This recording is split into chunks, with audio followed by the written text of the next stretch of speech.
Good morning everyone. तो हम लोग आज देखेंगे 18 सितंबर का द हिंदू। तो शुरू करते हैं। तो पहली न्यूज़ क्या है जो हम फर्स्ट पेज से हैं, उसमें स्वदेशी की बात की गई है ना। रीजन यूएस टैरिफ की वजह से स्वदेशी की बात की है कि उन्होंने पीएम। अब इसको हम समझते हैं, इनका कहना क्या है, मोदी जी कहाँ पर थे। पहली बात तो ये, पीएम इस समय गए हैं कहाँ पर, मध्य प्रदेश की यात्रा पर थे। मध्य प्रदेश में एक जिला है धार, वहां पर गए थे। वहां पर कुछ काम क्या किए, यहाँ पर भारत का नहीं, भारत का ही होगा, ठीक है, भारत का पहला पीएम मित्र पार्क बनाया जा रहा है। मित्र पार्क का उद्घाटन किया है, तो ये याद रखेंगे, यहाँ पर हुआ है। ये पीएम का मतलब जान ही रहे हैं, प्राइम मिनिस्टर होता है। मित्र का मतलब क्या होता है, M for stand for mega. Mega का मतलब होता है बड़ा। इंटीग्रेटेड मतलब सब जुड़ा हुआ एक दूसरे से, आपस में इंटरलिंक्स।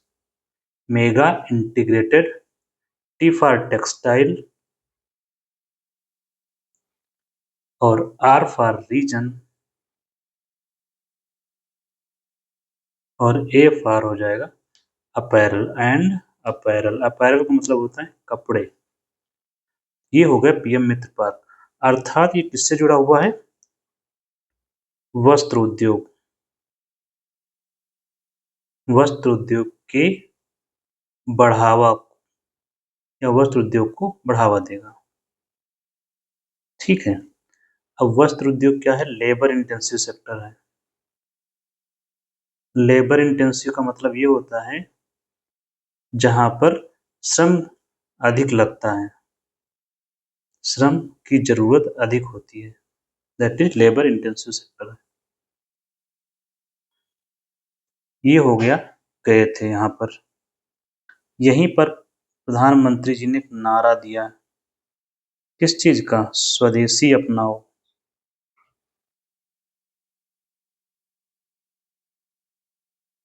मतलब स्वदेशी खरीदो।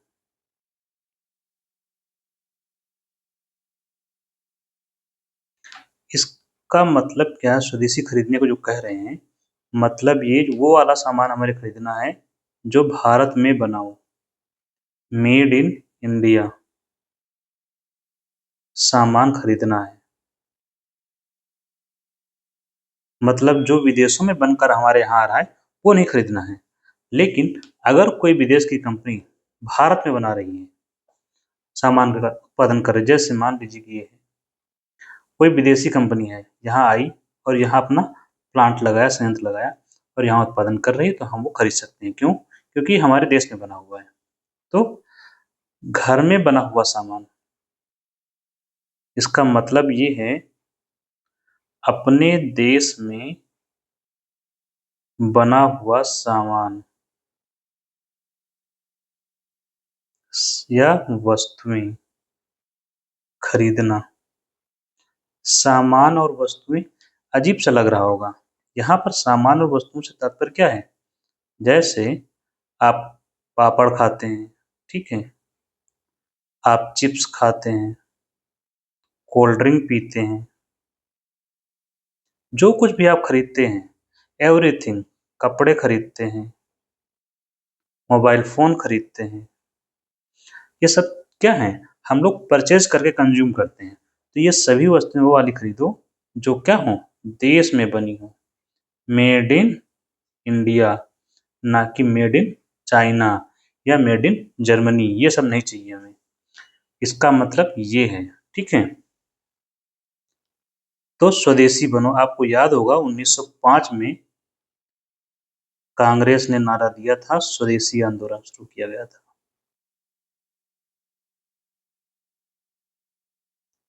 खैर यहाँ पर उसका अभी चर्चा नहीं करेंगे। इस समय कर्जन था, लॉर्ड कर्जन इस समय था गवर्नर, और उस समय भी उद्देश्य वही था। ठीक है, यहाँ पर देखते हैं जो मोदी जी ने रेफरेंस में दिया है वो क्यों है, कारण इसका क्या है। एक तो कारण है इससे घरेलू उत्पादों की मांग बढ़ेगी।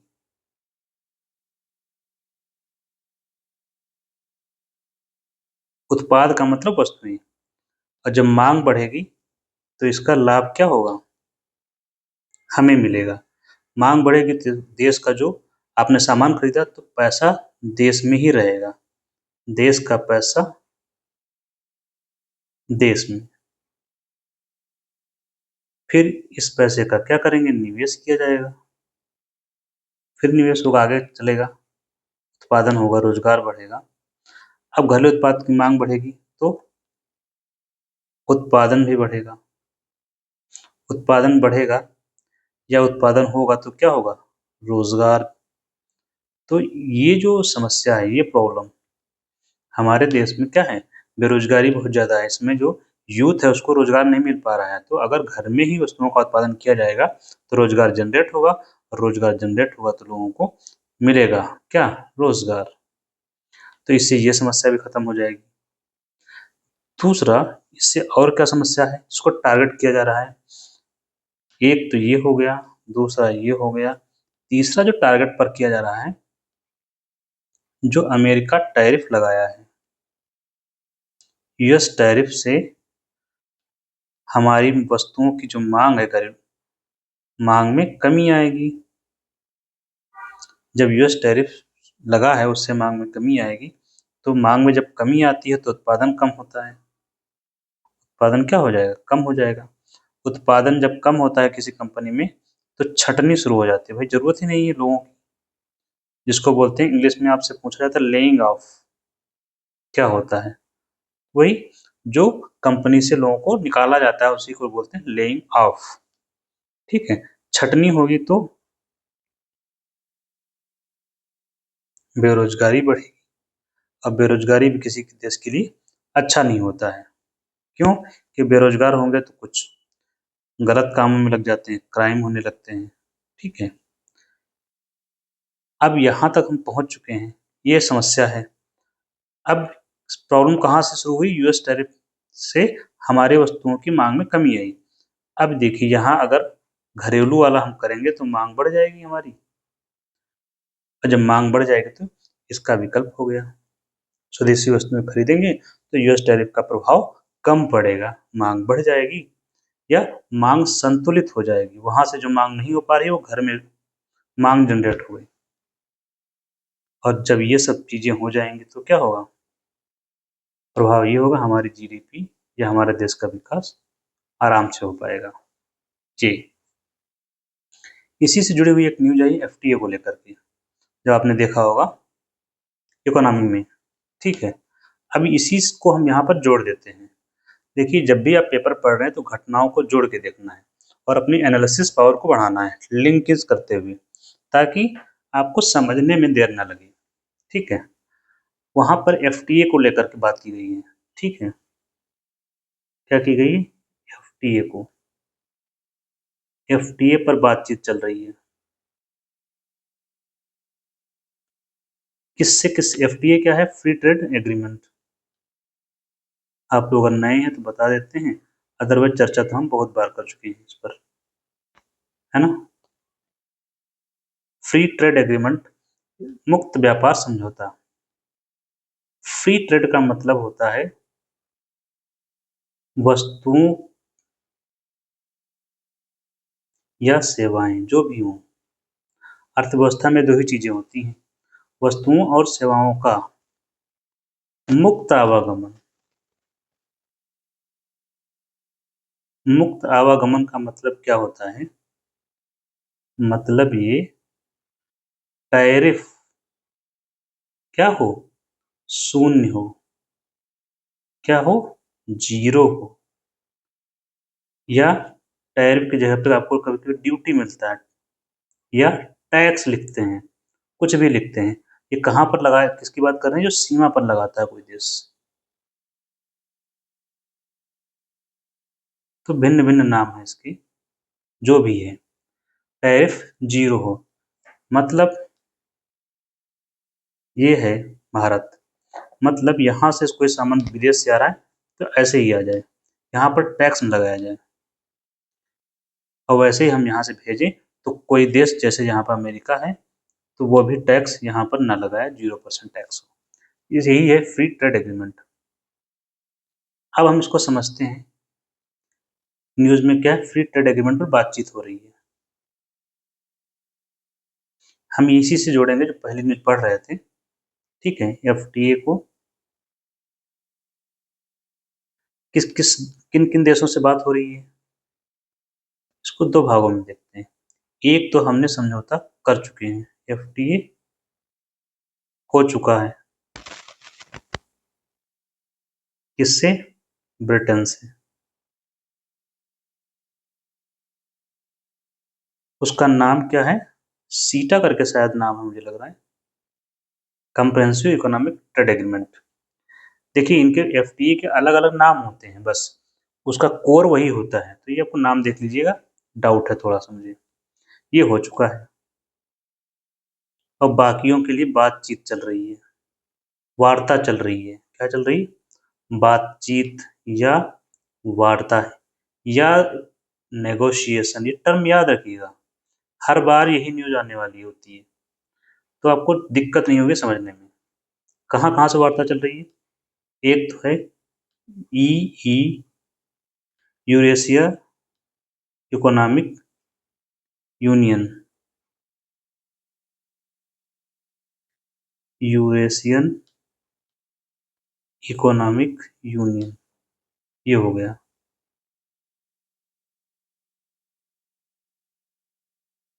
यूरोप और एशिया, यूरेशियन इकोनॉमिक यूनियन, इससे बात चल रही है। इसको लीड करता है कौन? रूस। दूसरा, हमारा आसियान का जो समूह है, आपको याद होगा, साउथ ईस्ट एशिया देशों का, जिसकी स्थापना हुई थी 1967 में, और जिसमें सदस्य कितने हैं? 10। कहाँ के सदस्य हैं सारे? फुल फॉर्म ही साउथ ईस्ट एशिया है इसका, ये फुल फॉर्म में ही SEA का मतलब ही साउथ ईस्ट एशिया है। साउथ ईस्ट एशिया के 10 देशों का समूह है, इनके साथ भारत का एफटीए हो रखा है। तो इसकी समीक्षा की बात हो रही है। क्यों? क्योंकि ये भारत के लिए लाभकारी उतना हो नहीं पाया जितना हम सोच रहे थे।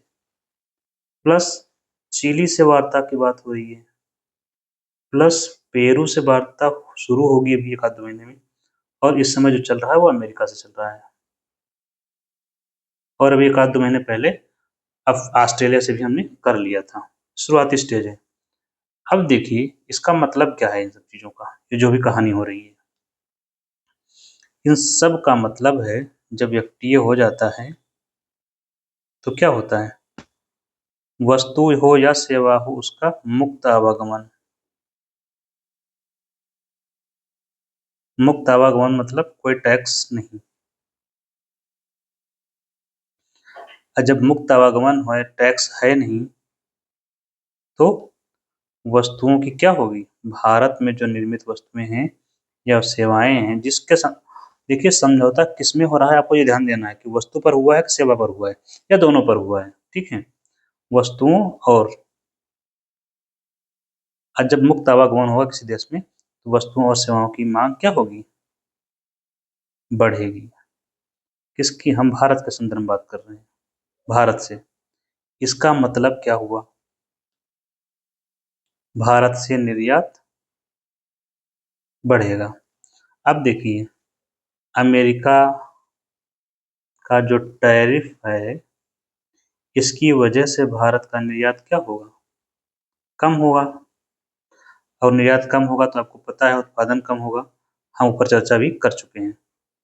फिर छटनी लेंगा, बेरोजगारी होगा। तो ये जो निर्यात यहाँ इधर कम हो रहा है, और इसकी भरपाई हम कहाँ से कर सकते हैं? एफटीए से। अगर एफटीए हो जाए तो हमारा अन्य देशों को निर्यात करना शुरू कर देंगे, तो ये समस्या खत्म हो जाएगी। इस तरह से ये लिंक है आपस में। अब हम बढ़ते हैं सेकंड न्यूज की ओर, हालांकि थर्ड है लेकिन वो उसी से इंटरलिंक थी। एक COP30 की बैठक होने वाली है, नवंबर में होगी। इसमें क्या मामला है? ये पहले COP क्या है? कई बार तो यही फुल फॉर्म पूछ लेते हैं। C for conference, O for of, P for parties. Conference का मतलब होता है सम्मेलन, कोई बड़ी बात नहीं है इसका, ये सब सामान्य नाम है, ठीक है। पार्टीज का मतलब होता है जो सदस्य हैं, जो पार्टी होती है। जैसे आपका झगड़ा हो गया किसी से, मान लीजिए इनका झगड़ा हो गया, ठीक है, तो ये पार्टी हो गई, ये बनाम ये, दो पार्टी। हो सकता है तीन लोगों के बीच झगड़ा हो जाए, तीन पार्टी हो गई, यही है। तो यहाँ कितनी पार्टी हैं? जितने सदस्य देश होंगे। कितने सदस्य देश हैं? लगभग 192 के आसपास। तो सदस्य देश जितने भी हों, COP30 की बैठक होनी है। ये बैठक कहाँ होगी? इसको इंग्लिश में बोल सकते हैं, वेन्यू क्या है? वेन्यू है ब्राजील। ब्राजील में कहाँ? बेलेम में, BELEM। और ये बैठक होनी है इसी वर्ष, ठीक। इस वर्ष 2025 में बैठक होनी है। न्यूज में आया है NDC, ये क्या है? NDC इज नेशनली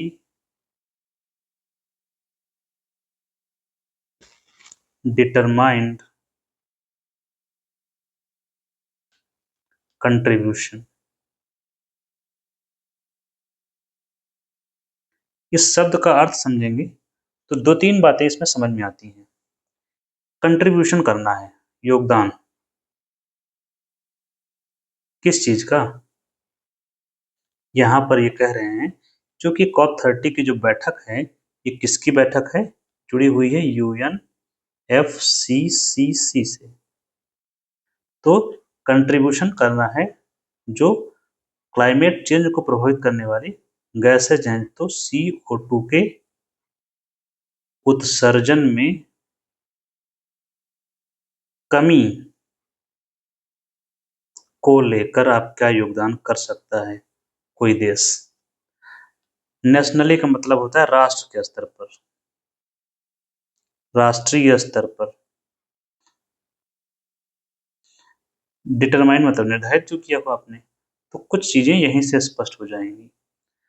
राष्ट्रीय स्तर पर जो आप कंट्रीब्यूशन करना चाहते हैं वो है NDC। इसका कंसेप्ट कहाँ से आया था? 2015 में बैठक हुई थी, किसकी? इसी UNFCC की, UNFCC की। कहाँ पर? देखिए 15 और पेरिस एक साथ याद रखिए, ठीक है। P for 15, P for Paris. तो 15 में बैठक पेरिस में हुई थी, ठीक है। इसी बैठक में ये तय किया गया था, NDC को स्वीकार किया गया, जिसमें ये कहा गया कि सभी देश, NDC सभी देश स्वैच्छिक रूप से, यहाँ एक केंद्र में है स्वैच्छिक, दबाव नहीं है, सभी देश स्वैच्छिक रूप से अपने लक्ष्य घोषित करेंगे। इसीलिए नेशनली लिखा होगा, अपने लक्ष्य घोषित करें। क्योंकि कोई भी देश जो है अपना उत्सर्जन कम करने के तैयार नहीं है, उस पर सब एग्री करें। तो ये व्यवस्था बनी कि सब लोग अपना स्वैच्छिक घोषित करें। यहाँ पर केंद्र में स्वैच्छिक है, जिसको याद रखना है आपको, ठीक है। जब स्वैच्छिक घोषित करेंगे तो इसमें किया गया था प्रत्येक 5 साल पर,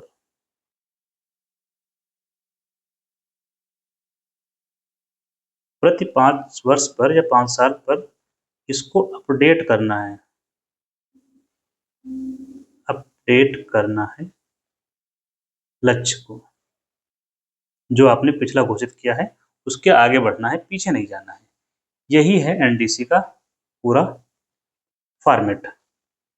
जैसे अभी कई देशों ने घोषित नहीं किया है, हर 5 साल पे अपडेट होना था, तो अभी किया नहीं है। भारत ने भी घोषित नहीं किया है। जैसे कि यहाँ पर इस समय जो चर्चा कर चल रही है, लक्ष्य क्या रखा गया था? लक्ष्य है 21वीं सदी जो चल रही है, 21वीं सदी के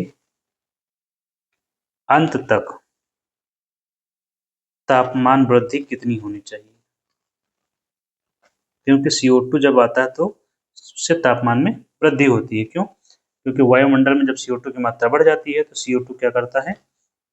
ये है हमारी पृथ्वी, मान लीजिए ये है CO2 के कण, ठीक है। ये क्या कर लेते हैं, सूर्य से जो रोशनी आती है, सनलाइट, ये उसको अवशोषित कर लेते हैं, और जब अवशोषित करते हैं तो इससे तापमान बढ़ता है, तो पृथ्वी का औसत ताप बढ़ जाता है।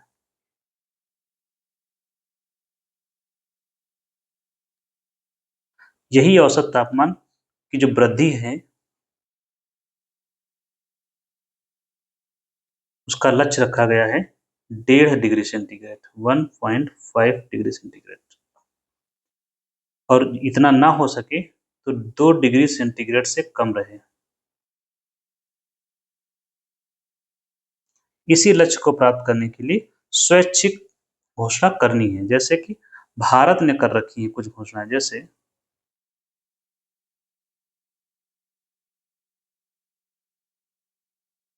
भारत ने क्या किया है घोषणा? भारत ने कहा है 2070 तक हम नेट न्यूट्रलिटी का टारगेट प्राप्त करेंगे। नेट न्यूट्रलिटी एल है, या इसको कहीं कहीं आपको सुनने में मिलेगा नेट कार्बन न्यूट्रलिटी, बात वही है।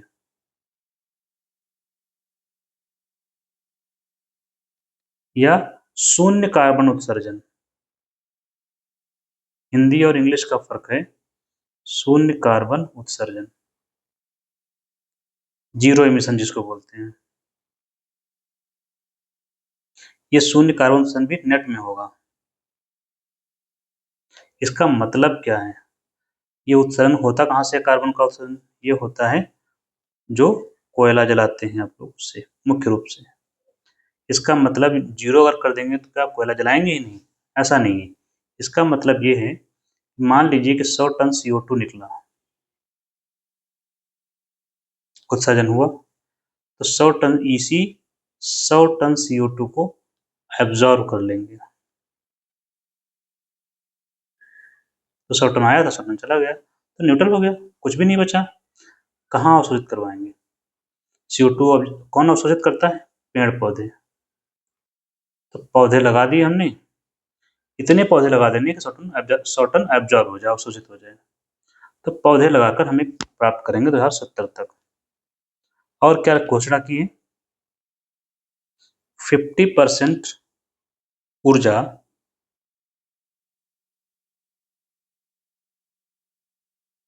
50% विद्युत नवीकरणीय स्रोतों से नहीं, गैर जीवाश्म ईंधन से, गैर जीवाश्म स्रोतों से।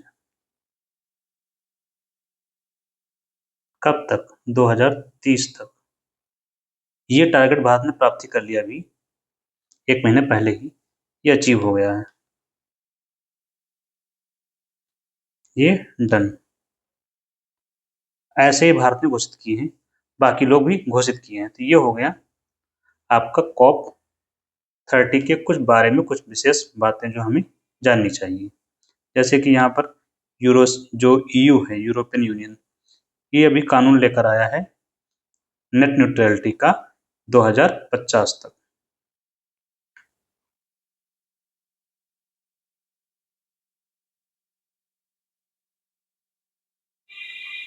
लक्ष्य है इसका। नेक्स्ट बढ़ते हैं।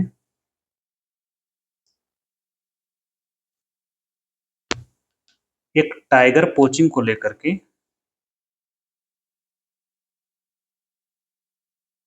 पोचिंग को बोलते हैं शिकार, अवैध शिकार। पर सुप्रीम कोर्ट क्या कहा है? वो जांच करने के लिए कहा है इस पर।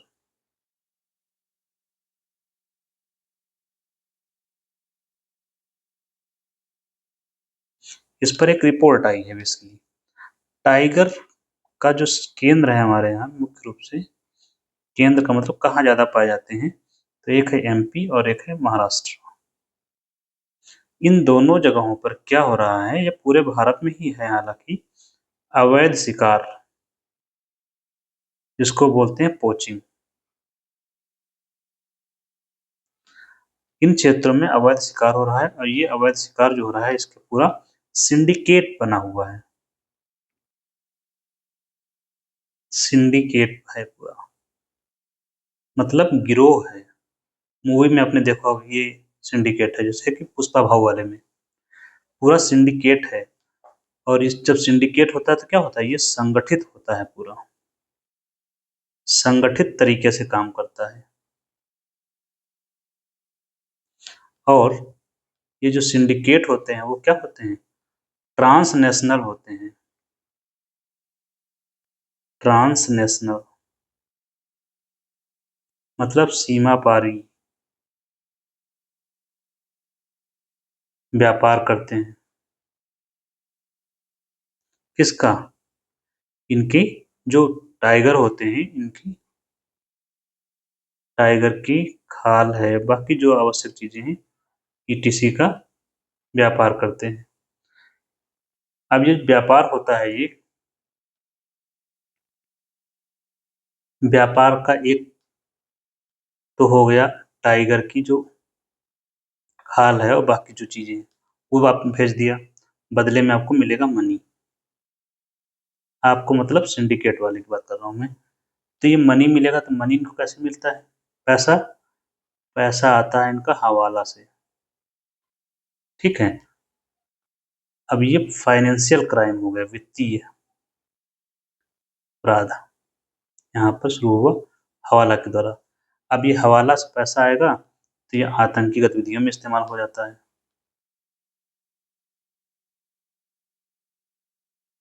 टाइगर का ये शिकार कर ही रहे हैं, तो शिकार हो गई, ये है पर्यावरण की समस्या, इन्वायरमेंटल एफर्ट, पर्यावरण को असंतुलित करेगा। ये जो हो रहा है हवाला, ये वित्तीय फाइनेंशियल अपराध हो गया, हवाला से पैसा आ रहा है, अवैध पैसा। आतंकी घटना हो गई, ये आंतरिक सुरक्षा का खतरा है। तो इसके डायमेंशंस मैं बता रहा हूँ कि डायमेंशंस कहाँ तक हैं इसके। ठीक है। यहाँ पर आपको याद क्या रखना है एक बात और,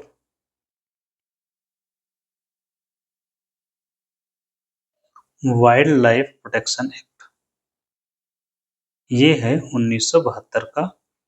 इसी के तहत वाइल्ड लाइफ का मतलब होता है वन्य जीव, प्रोटेक्शन का मतलब होगा संरक्षण करना, मतलब उनको बचाना। वन्य जीव का मतलब क्या हुआ, वनों में रहने वाले जीव, वनों मतलब जंगलों में रहने वाले, इनको संरक्षित करने के लिए लाया गया था वाइल्ड लाइफ प्रोटेक्शन एक्ट। तो ये हो गया। एक नेक्स्ट न्यूज है हिल्सा को लेकर के। कोई आपसे पूछे हिल्सा क्या है, न्यूज में आता रहता है, आपको सिंपली पता होना चाहिए मछली है। न्यूज में क्यों है? देखिए वेस्ट बंगाल के बारे में आप जानते हैं, वहां पर एक त्योहार मनाया जाता है दुर्गा पूजा। ये वैसा ही है जैसे कि महाराष्ट्र में गणेश वाला जो बनाते हैं त्योहार, और इस अवसर पर जरूरत होती है मछलियों की, विशेष रूप से हिल्सा। और ये हिल्सा मछली कहाँ से आती है, हम आयात करते हैं। कहाँ से? बांग्लादेश से। तो इस बार भी 4 ट्रक मंगाई गई हैं, इसकी अनुमति बांग्लादेश ने दी है, हर साल देता है, इस बार भी दी है। तो ये तो हो गया आपका मेन मामला। अब हम आते हैं टेक्स्ट और कंटेक्स्ट पर। टेक्स्ट और कंटेक्स्ट में क्या आया हुआ है? सुप्रीम कोर्ट का आदेश किस संदर्भ में? वक्फ एक्ट के बारे में।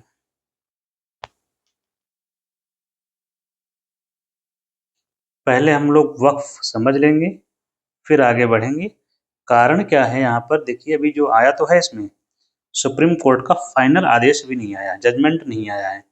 कुछ प्रावधानों पर सुप्रीम कोर्ट ने स्टे लगा दिया है, सस्पेंड कर दिया है। ठीक है, तो उतना याद करने की जरूरत नहीं है। आपको एक जनरल आइडिया होना चाहिए कि वक्फ है क्या। जब फाइनल जजमेंट आएगा तब हम लोग देखेंगे ठीक से। तो पहले हम समझते हैं वक्फ।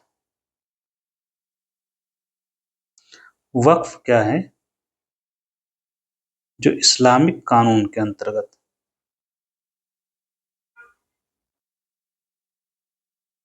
व्यवस्था है। किस चीज की? दान की। इस्लामिक कानून में दान की व्यवस्था को वक्फ कहा जाता है। इसमें कोई व्यक्ति दान कर सकता है। कोई भी व्यक्ति। कोई भी व्यक्ति से तात्पर्य मुस्लिम।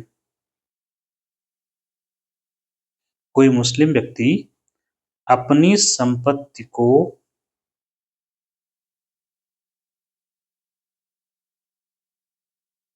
दान कर सकता है।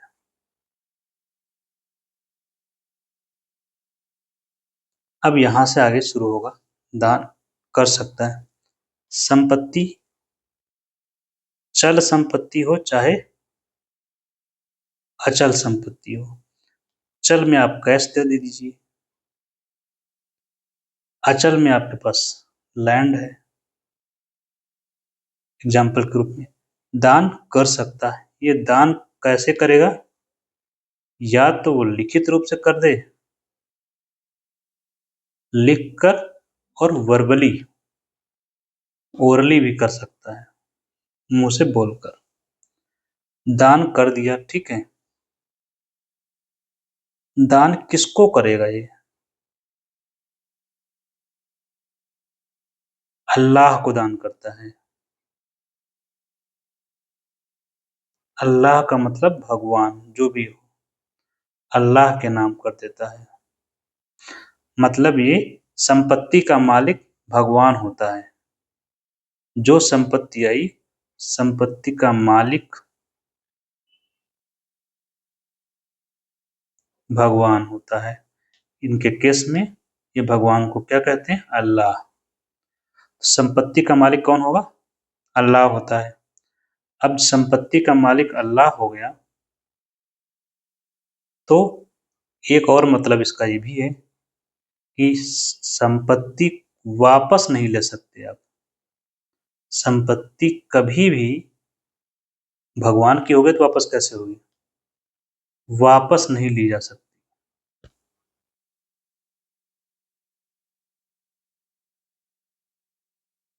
मतलब इर्रिवोकेबल है।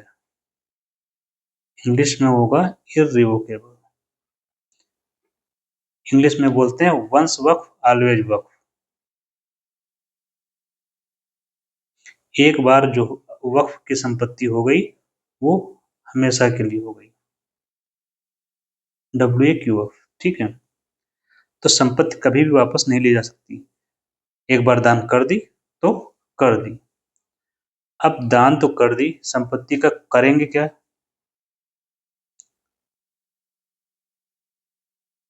ये एक मिनट, इसको लेते हैं।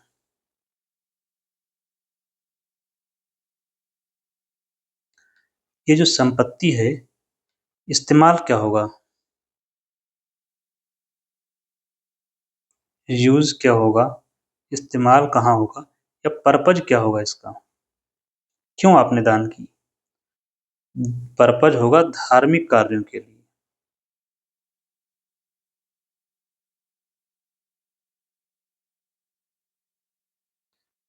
धार्मिक है, सामाजिक काम है।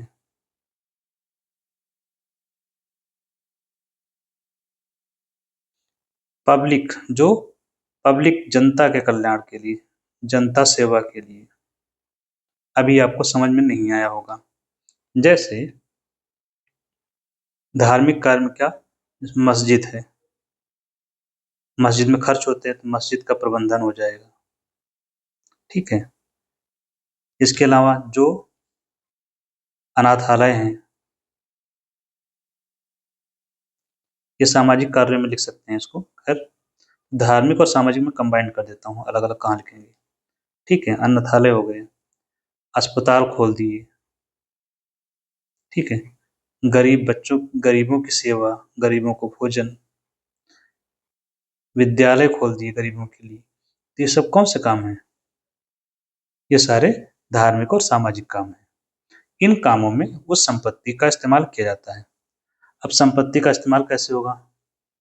अब यहाँ पर मान लीजिए है लैंड। जो ये लैंड है, या आपका घर है, कोई आपने दे दिया, तो जमीन से क्या मिलेगा? किराया मिलेगा। खेती आपने दे दी है तो उससे उत्पादन होगा, कृषि वाली लैंड है तो ये उत्पादन बेचा जाएगा, उससे पैसा आएगा, तो इससे जो धन मिलेगा, इस किराए के पैसे, धन के पैसे, इन सब का इस्तेमाल यहाँ किया जाएगा। तो ये है पूरा वक्फ का कंसेप्ट। ये संपत्ति तो चलो चली गई, अब आता है रियल कंसेप्ट।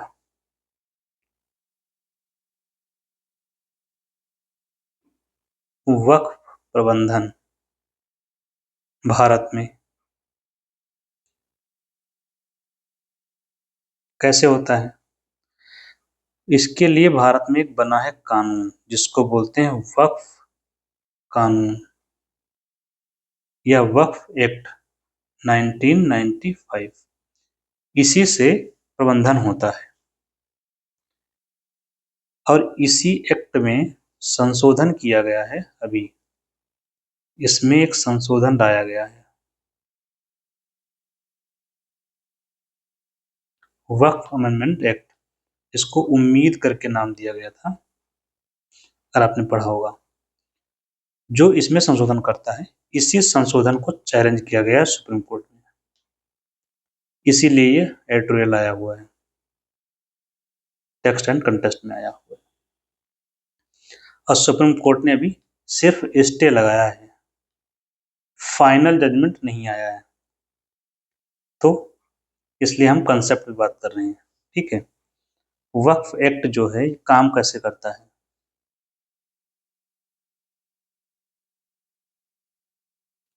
तो ये संपत्ति आप देते हैं दान में, कोई भी मुस्लिम व्यक्ति देगा, उसको प्रबंधन के लिए द्विस्तरीय बॉडी बनी हुई है। तो यहाँ पर संस्थाएं हैं, इस कानून के तहत संस्थाएं हैं। कितनी? 3। केंद्र के द्वारा बनाया गया है CWC, सेंट्रल वक्फ काउंसिल, केंद्रीय वक्फ परिषद।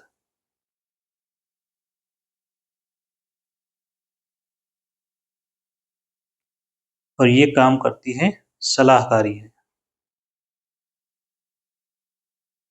किसको सलाह देती है? जिसके अंडर में काम करती है। तो किसके अंडर में काम कर रही है? अल्पसंख्यक मंत्रालय है।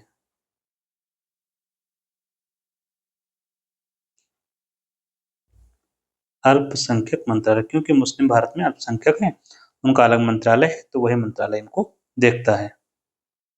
एक तो ये हो गया। दूसरे होते हैं वक्फ बोर्ड, स्टेट वक्फ बोर्ड। ये राज्यों में होते हैं, प्रत्येक राज्यों में। और ये क्या करते हैं? ये वक्फ संपत्ति जो होती है, वक्फ संपत्ति का प्रबंधन करते हैं।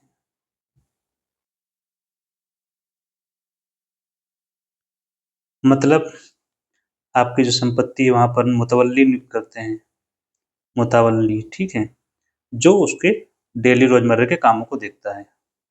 उससे पैसा आएगा तो ये लगाते हैं, तो सारा मैनेजमेंट वक्फ बोर्ड करता है। एक और बॉडी है जिसका नाम है वक्फ ट्रिब्यूनल।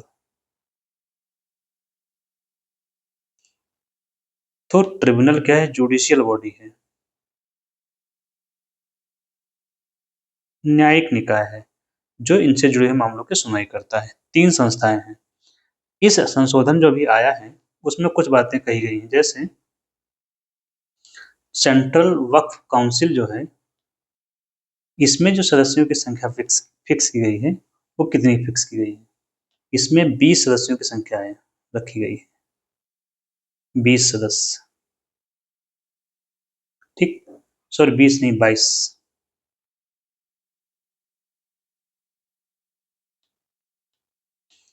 और इसमें सुप्रीम कोर्ट ने कहा है संख्या, इन 22 सदस्यों में गैर मुस्लिमों की संख्या रखी गई है, गैर मुस्लिम भी शामिल किए गए हैं इसमें। इसको लेकर सुप्रीम कोर्ट में गए थे ये लोग, तो सुप्रीम कोर्ट ने कहा कि इसमें 22 में से कम आपको, कम से कम नहीं, ज्यादा से ज्यादा 4 गैर मुस्लिम हो सकते हैं, अधिकतम 4। ये सुप्रीम कोर्ट ने कहा है इतना। स्टेट वक्फ बोर्ड में इनके पास यहाँ सदस्य होते हैं, स्टेट वक्फ बोर्ड में 11,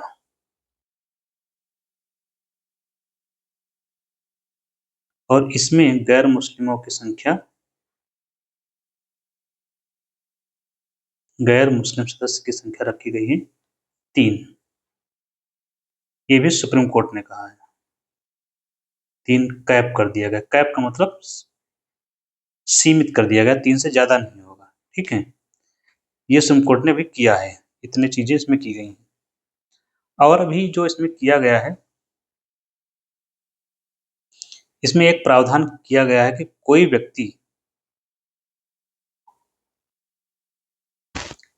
मुस्लिम दान देता है या देना चाहता है, तो एक शर्त है उसकी, पिछले 5 साल से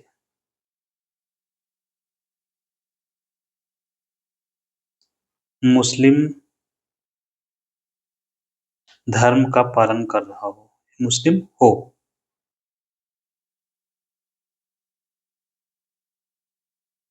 ये प्रावधान किया गया था। ऐसा क्यों किया गया? उसका रीजन ये है, इसमें लोग करते क्या हैं, धर्म परिवर्तन किया और दान कर दिया,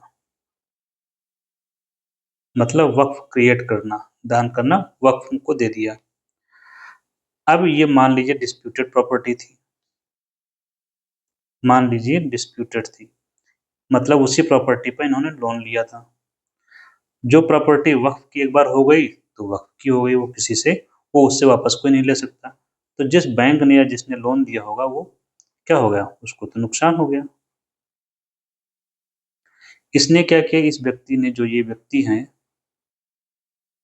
इसको ये पता था, इसने जानबूझकर किया, अपना धर्म बदला और उसको दान कर दिया। मतलब इनका उद्देश्य था सिर्फ इनका पैसा ना चुकाना, इसलिए जानबूझकर इसने धर्म परिवर्तन कर लिया और दान कर दिया तुरंत। तो ये क्या किया इन्होंने, मिसयूज किया, प्रोसेस का मिसयूज, दुरुपयोग किया प्रोसेस का, या जो वक्फ कानून है उसका। इसी दुरुपयोग को रोकने के लिए प्रावधान किया गया है कि 5 साल से तो हो कम से कम मुस्लिम, धर्म परिवर्तन तुरंत करके तुरंत आप दान नहीं कर सकते। सुप्रीम कोर्ट ने इस प्रावधान को रखा, लेकिन कहा है कि ये तय कैसे होगा।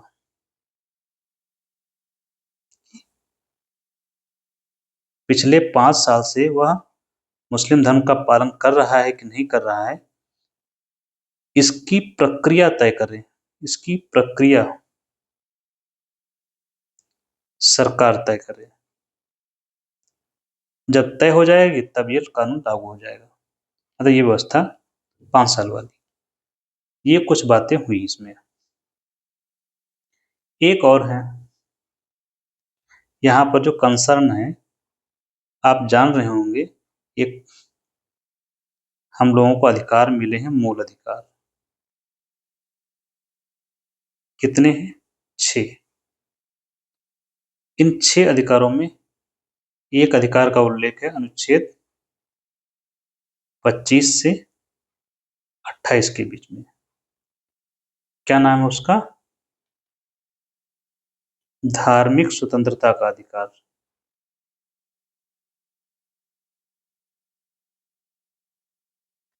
इसी धार्मिक स्वतंत्रता के अधिकार में अनुच्छेद 26 जो है, यह संपत्ति के प्रबंधन की अनुमति देता है। अपने धर्म की जो धार्मिक संपत्ति है, संपत्ति के प्रबंधन का अधिकार है। तो इसी का उल्लंघन हो रहा है यहाँ पर, क्योंकि जो वो है, आरोप है, जिसकी बात चल रही है, वो यही है कि जब मुस्लिम समुदाय को अपनी संपत्ति के प्रबंधन का अधिकार है, तो इसमें गैर मुस्लिम क्यों इसमें जोड़े गए, जैसे CWC में? एक तो वो प्रॉब्लम है, प्लस यहाँ पर एक और आर्टिकल आता है अनुच्छेद 30।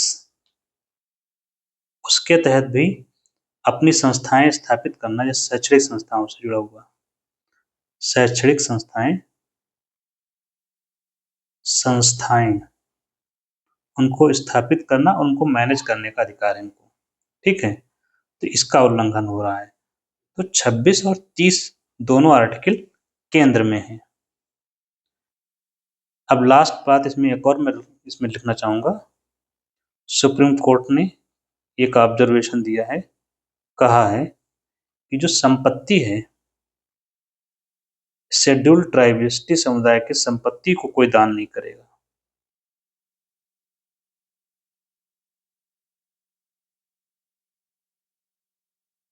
संपत्ति को वक्फ नहीं बनाया जा सकता।